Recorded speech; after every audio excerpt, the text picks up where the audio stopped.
तो और हृदय में उनको खोजना है। अब अंदर ही है, सब बोलते हैं ना भगवान हमारे अंदर ही है, अंदर ही है। ये वही लोग हैं जो क्या समझते हैं, परमात्मा स्वरूप। तो ये भी ब्रह्म के उपासक ही कैटेगरी आ रही है, निर्विशेष ब्रह्म परमात्मा। और इसके बाद आगे चल के आते हैं भगवान, जो हर कोई कहेंगे डिकोड ही नहीं कर पाएगा, है ना। जैसे एक कोड लैंग्वेज है, तो हर कोई इसको डिकोड नहीं कर पाएगा कि परमात्मा कृष्ण और ब्रह्म तीनों एक भगवान है और उससे सारी चीजें हैं।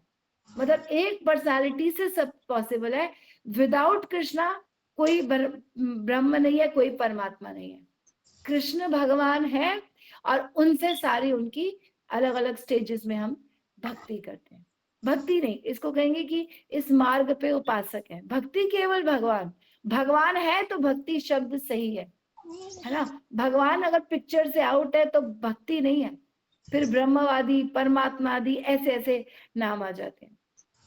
तो यहाँ पर बोल रहे हैं एक तो होते हैं मायावादी, एक होते हैं परमात्मावादी, एक होते हैं निर्विशेषवादी, और लास्ट जो top most not least top most that is भक्त, जो ठीक से समझ पा रहा है हर पॉइंट को।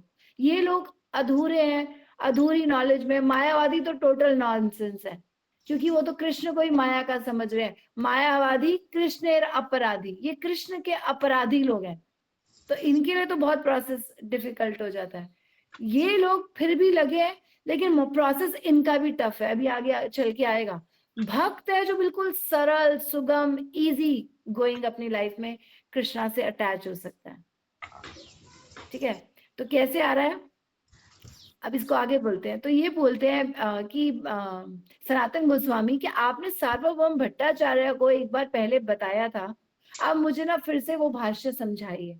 क्या क्या बताया था आपने कि आत्माराम क्या है, मुनि क्या है, निर्गंथ क्या है, तो मुझे ठीक से सुनना है। तो वो कहते हैं कि चैतन्य महाप्रभु थोड़ा मजाक करते हैं, क्या बोलते हैं कि मैं भी मूर्ख हूं और वो भी